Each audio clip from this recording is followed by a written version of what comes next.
स्वागत है आप सभी का नई कहानी में। हमारी आज की कहानी है पिता की बद्दुआ असर दिखाती है। वसुधा जी शाम की चाय पी रही थी कि उनका दिल बहुत तेजी से घबराने लगा। तो वह चाय रखकर कहने लगी। उन्हें लग रहा था जैसे कोई अनहोनी होने वाली है। वह बार बार अपने पति को फोन मिलाती है। बहुत तेज बारिश हो रही थी। बारिश थी कि थमने का नाम ही नहीं ले रही थी। इतनी तेज बारिश थी कि सड़कों पर कुछ दिखाई नहीं दे रहा था। एकदम अंधकार छा गया था।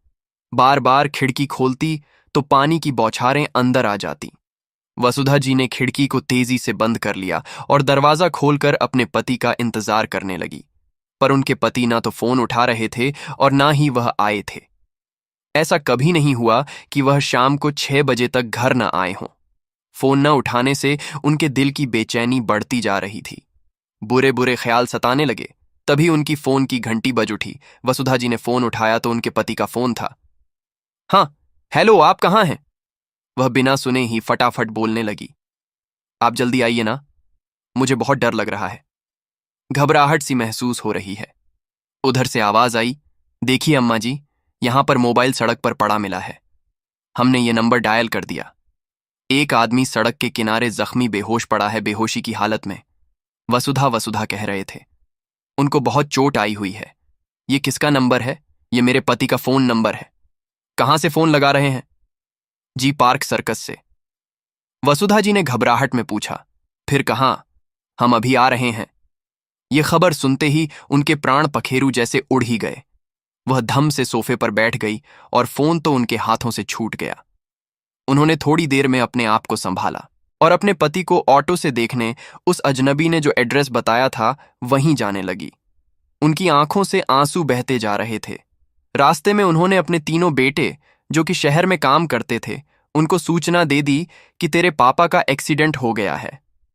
दोनों बड़े बेटे ने काम का हवाला देते हुए अपने कर्तव्य से मुंह मोड़ लिया। वसुधा जी ऑटो से पहुंची तो देखती है उनके पति सड़क पर घायल पड़े थे। वह अजनबी वहीं खड़ा था। जी, आप ही हैं वसुधा जी? हाँ, ये आदमी आप ही का नाम ले रहे थे। आसपास के लोगों को इकट्ठा करके अपने पति को ऑटो में बिठाया। ऑटो वाले ने कहा, माँ जी, आप चिंता मत कीजिए, मैं उन्हें तुरंत अस्पताल लेकर चलता हूं। यहां पास में ही सरकारी हॉस्पिटल है। सरकारी अस्पताल में कोई उनके पति को हाथ ही नहीं लगा रहा था। पर जब छोटा बेटा लखन आया तो वसुधा जी के दिल को थोड़ी राहत मिली। छोटा बेटा बोला, माँ, अभी तक इलाज नहीं शुरू करवाया। बेटा, ये लोग कह रहे हैं जब तक सारी फॉर्मेलिटी पूरी नहीं होगी, फीस जमा नहीं होगी, तब तक यह लोग इलाज शुरू नहीं करेंगे। लखन खूब शोर मचाने लगा। तब एक डॉक्टर आया और उसके पिता को स्ट्रेचर पर लेटाकर ऑपरेशन रूम में ले गए। खून बहुत बह चुका था। लखन अपने पिता को खून से लथपथ देखकर खूब चिल्लाने लगा। माँ, ये कैसे हुआ? वसुधा जी बोली। बेटा, कुछ लोगों ने बताया, रोड क्रॉसिंग करते समय एक ट्रक तेज स्पीड से आ रहा था। इन्हें धक्का मारकर भाग गया, लेकिन दुर्भाग्यवंश रघुनाथ जी के पैर दूसरी गाड़ी के नीचे आ गए। वह उन्हें कुचलता बना। वहीं पर तेरे पापा छटपटाए जा रहे थे, पर किसी ने उन्हें अस्पताल में एडमिट नहीं कराया। वह तो भला हो उस अजनबी का, जिसकी नजर पापा के फोन पर पड़ी और उसने मौके पर फोन कर दिया। वसुधा जी हॉस्पिटल में एक छोटा सा मंदिर था, वहां पर पहुंची और अपने पति की लंबी उम्र की कामना करने लगी। भगवान, बुढ़ापे में इनके बिना तो जी ना पाऊंगी। और तभी ऑपरेशन रूम से डॉक्टर बाहर आए और बोले, खून बहुत बह चुका है। अगर आपका कोई रिश्तेदार है जिनका ब्लड मैच होता हो तो दे दे, क्योंकि अस्पताल में ब्लड ग्रुप अवेलेबल नहीं था। उसी समय वसुधा जी के दोनों बेटे हॉस्पिटल में पहुंच गए थे। रात काफी हो गई थी और डॉक्टर ने जब ब्लड देने की बात कही तो दोनों बड़े बेटे एक दूसरे का मुंह ताकने लगे कि हमारी तबीयत सही नहीं रहती। बहाना बनाने लगे। तब छोटा बेटा लखन आगे आया और बोला, डॉक्टर जी, मेरा खून ले लीजिए। रघुनाथ जी को खून चढ़ा दिया गया। कुछ समय बाद डॉक्टर फिर से आए और बोले, आपके पति की जान बचा ली गई है। वसुधा जी भगवान का लाख लाख शुक्रिया करने लगी कि प्रभु, तुमने मेरी प्रार्थना की लाज रख ली। लेकिन डॉक्टर साहब ने कहा, सब कुछ ठीक है, लेकिन क्या डॉक्टर साहब? वसुधा जी का दिल घबराने लगा। उनके पांव में भयंकर चोट आई थी, इसलिए उनके दोनों पांव को काटना पड़ा। तभी हम उनकी जान बचा पाए हैं। ये खबर सुनकर वसुधा जी के जीवन में तो जैसे कयामत ही आ गई। इतना कहकर डॉक्टर साहब चले गए। अब दोनों बेटों को भी वहां से छुटकारा पाना था, इसीलिए काम की दुहाई देकर वहां से चलते बने। यह भी नहीं पूछा कि मां तुम्हें कुछ पैसों की जरूरत है, बस फॉर्मेलिटी के लिए देखने आ गए। लेकिन छोटा बेटा लखन पूरा समय मां के साथ अस्पताल में ही था।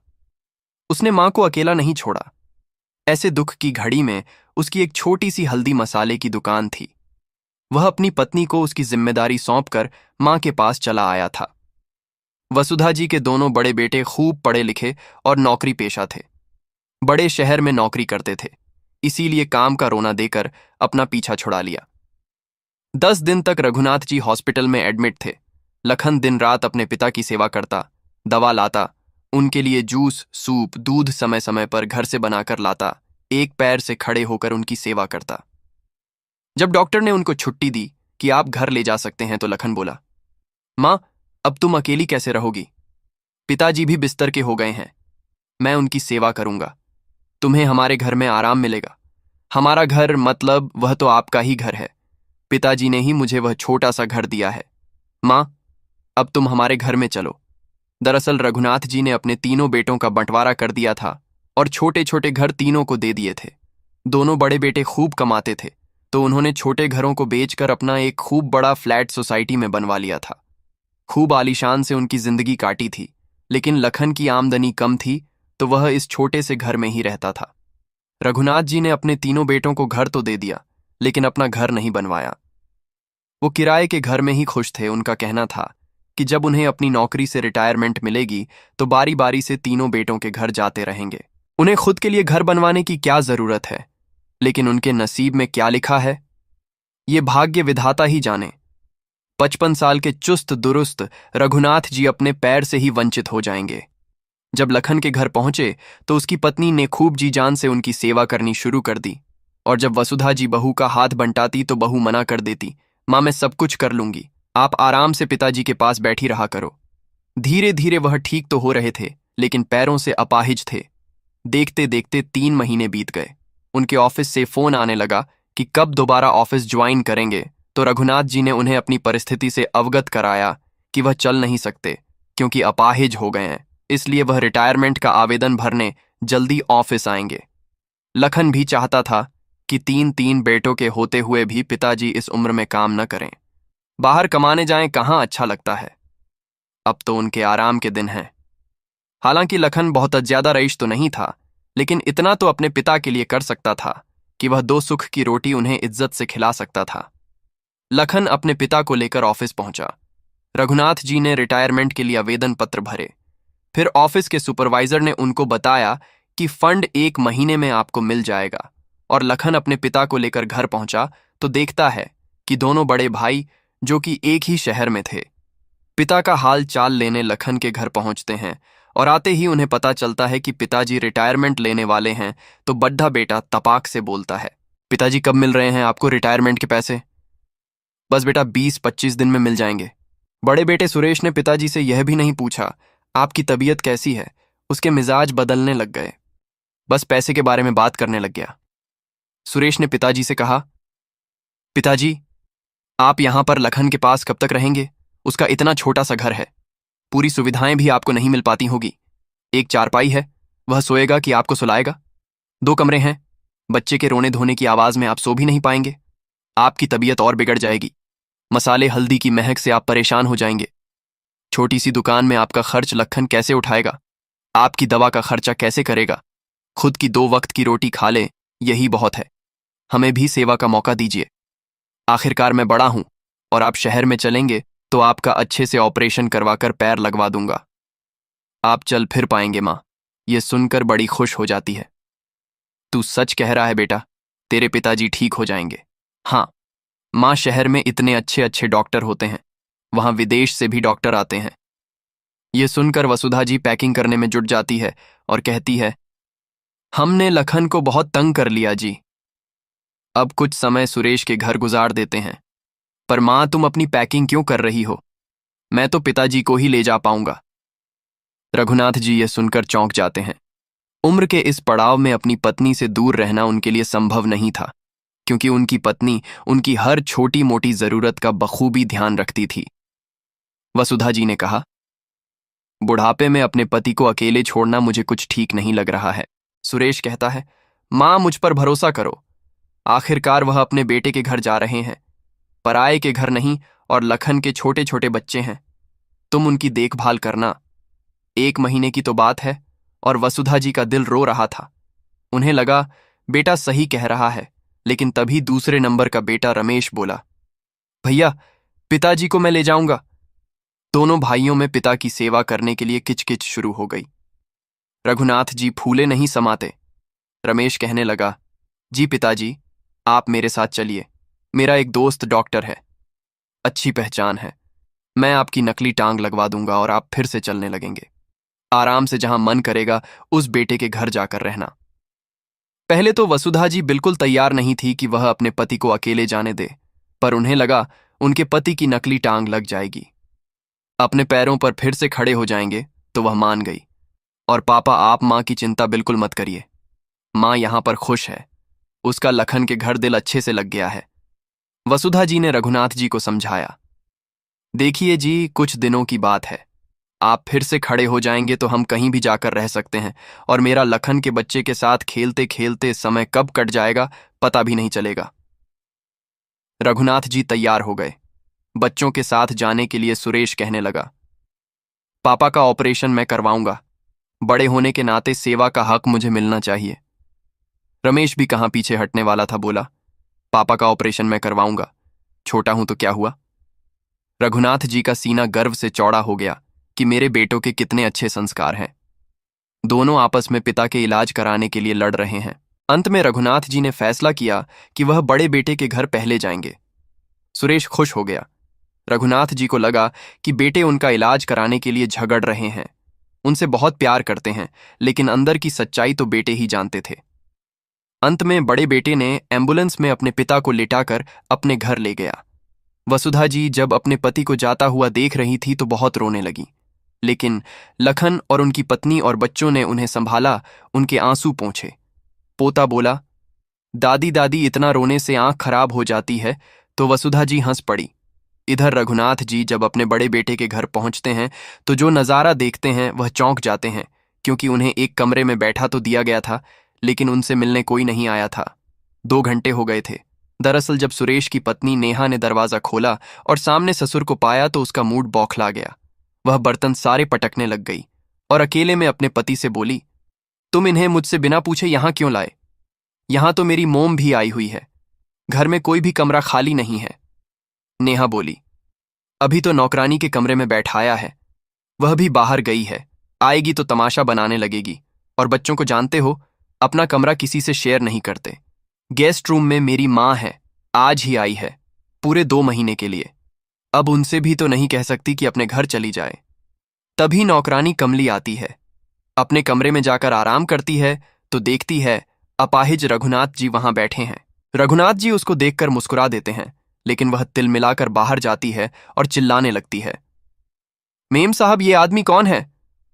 सुरेश कहता है, आहिस्ता बोलो कमली, ये मेरे पिताजी हैं, 1 महीने के लिए आए हैं।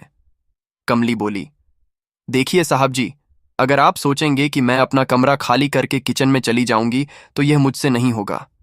आप दूसरी कोई बाई देख लीजिए। लड़ाई झगड़े की आवाज अंदर तक जाने लगी। रघुनाथ जी बेकसूर होते हुए भी शर्मिंदा हो रहे थे। अपने बेटे के घर में पराया जैसा महसूस एक दिन में ही होने लगा।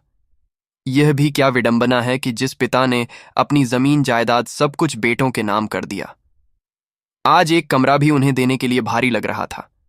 कमली को इशारे से चुप कराया, पर वह चुप नहीं हो रही थी और काम छोड़कर चली गई। अब तो नेहा गुस्से में आग बबूला हो गई। उधर रघुनाथ जी सोच रहे थे फालतू आ गया, लखन के घर में खुश था। यहां पर नेहा बहू को उनका घर आना बिल्कुल रास नहीं आ रहा है। सुरेश बोला, जाओ नेहा, तुम पापा के लिए चाय बनाओ। देखिए जी, मुझसे नौकरों वाला काम नहीं होगा, मैं अपनी मम्मी के लिए चाय बनाऊंगी, बस अब तुम समझो नेहा, बस कुछ दिन की बात है, अगर थोड़ा सा काम कर लोगी तो क्या बिगड़ जाएगा।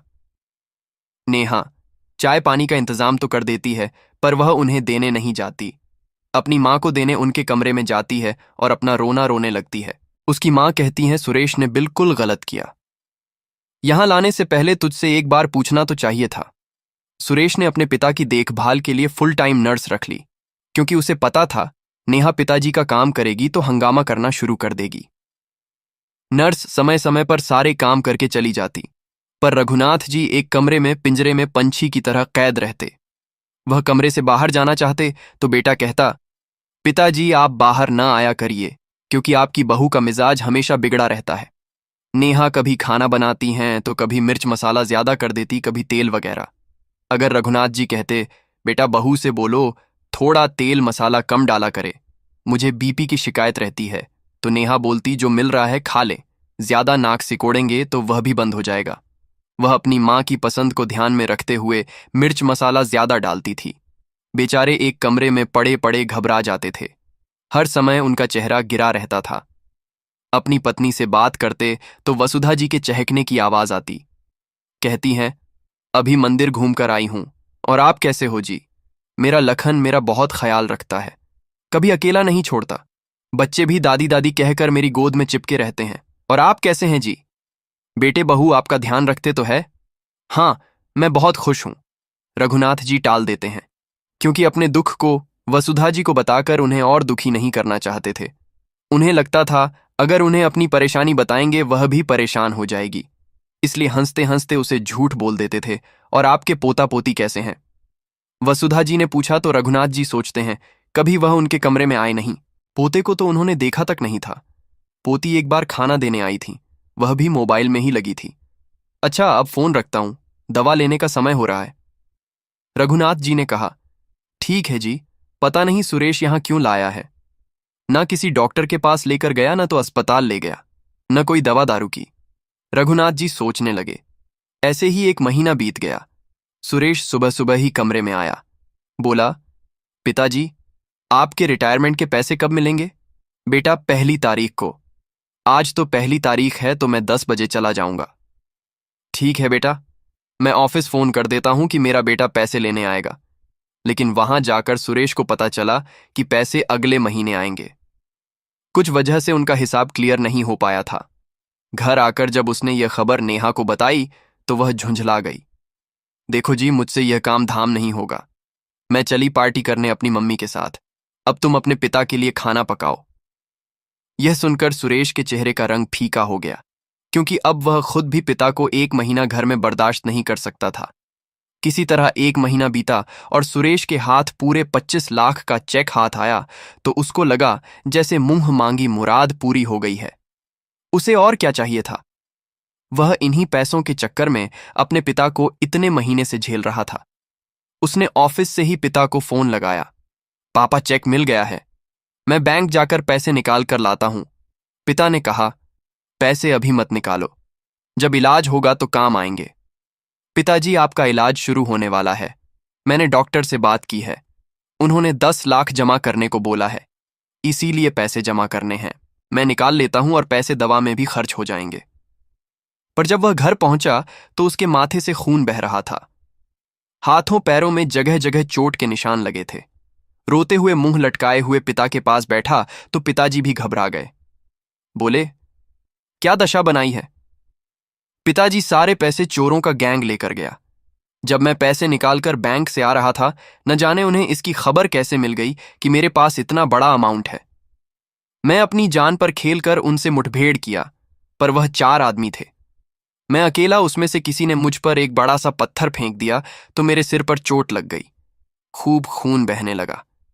वहीं सड़क पर बेहोश था, होश आया तो पैसे गायब थे। रघुनाथ जी यह बात सुनकर घबरा गए। बेटा, तुम्हें कहीं ज्यादा चोट तो नहीं लगी? नहीं पिताजी, अभी मैं ठीक हूं। उनसे उलझने की क्या जरूरत थी? पैसे ही तो थे, पैसे ज्यादा जरूरी है कि तुम्हारी जान? बेचारे रघुनाथ जी भगवान का लाख बार शुक्रिया करते। भगवान मेरा बेटा सही सलामत है, नहीं तो वसुधा को क्या जवाब देता। उसी दिन नेहा की मम्मी वापस अपने घर जा रही थी। बेटे ने पिता को गेस्ट रूम में शिफ्ट कर दिया। कमली नौकरानी वापस आ गई। रात को सन्नाटा था। गेस्ट रूम बेटे बहू के कमरे के बगल में था। रघुनाथ जी की रात की दवा खत्म हो गई थी, इसलिए बिना दवा खाए उन्हें नींद नहीं आ रही थी। तभी उनके कानों तक आवाज पहुंची। सुरेश की पत्नी नेहा कह रही थी, पैसे तो आपके हाथ में लग गए। मैं अपने लिए एक हीरो का हार लूंगी। और सुरेश बोला, मैं एक नई गाड़ी खरीदूंगा। दोनों कहकर ठहाके लगा रहे थे। पिता को क्या बेवकूफ बनाया आपने। नेहा बोली, अब बुढ़े को हमारे सर पर क्यों रखा है, इन्हें छोटे देवर के घर भेज दीजिए। वह बहुत डींगे हाँक रहा था कि मैं भी पिताजी की सेवा करूंगा। सुरेश बोला, 2-4 दिन रुक जाओ, इतनी हड़बड़ी क्या है। पापा को शक हो जाएगा कि मैं उनको पैसों के लालच में यहां लाया था। बड़ी मुश्किल से पापा को यकीन दिला पाया हूं कि पैसे चोर ले गए। ये सुनना था कि रघुनाथ जी बिलख बिलख कर रोने लगे। उन्हें यकीन नहीं हो रहा था कि उनका खून उनके साथ गद्दारी करेगा, पैसों के आगे बाप के रिश्ते को नहीं समझेगा। उनका दिल बेटे बहू को बद्दुआ दे रहा था, लेकिन उन्होंने अपने आप को शांत रखा। अगली सुबह रघुनाथ जी ने बहू से बोला, मुझे दूसरे बेटे के घर जाना है। नेहा की तो बिन मांगे मुराद पूरी हो रही थी। नेहा ने अपने देवर रमेश को घर बुला लिया। रमेश आया तो नेहा कहने लगी, देवर जी, हमने जी जान से पिताजी की सेवा की, अब आगे आपकी जिम्मेदारी है। 1 महीना आप रखो, फिर लखन के घर छोड़ आएंगे। ताली बजाकर रमेश बोला, भैया तिकड़म तो आपसे सीखनी चाहिए। रिटायरमेंट का पैसा सब आपने हड़प लिए, मुझसे मुफ्त की सेवा की उम्मीद करते हो। मुझे क्या लखन की तरह बेवकूफ समझते हो। रिटायरमेंट के पैसे कहाँ गए वो रमेश? पैसे तो बैंक से जब मैं निकाल रहा था ना, तो सारे पैसे चोर लेकर भाग गए। ये सुनकर रमेश हंसने लगा। मैंने बहुत दुनिया देखी है। तुमने पापा को बेवकूफ बनाया, मैं मूर्ख बनने वाला नहीं, मुझे अच्छी तरह पता है। कोई चोरी वोरी नहीं हुई है ये, जो भाभी के गले में हीरों का हार है और घर के बाहर गाड़ी खड़ी है। सब समझ आ रहा है मुझे। पापा को पैसे हड़पने के लिए यहां लाए थे ना, एक दिन भी इलाज नहीं करवाया होगा, उल्टा पैसा पापा के ही मार लिए। सुरेश बौखलाकर बोला, तो तुम पापा को क्यों लेकर जाना चाहते थे? पैसों के लिए ही। रमेश हड़बड़ा गया। उसकी चोरी भी पकड़ी गई। तुम पापा की सेवा कर लो, पैसे चले गए तो क्या हुआ, पापा तो है ना। वैसे पापा तुम्हारे घर खुद जाना चाहते हैं।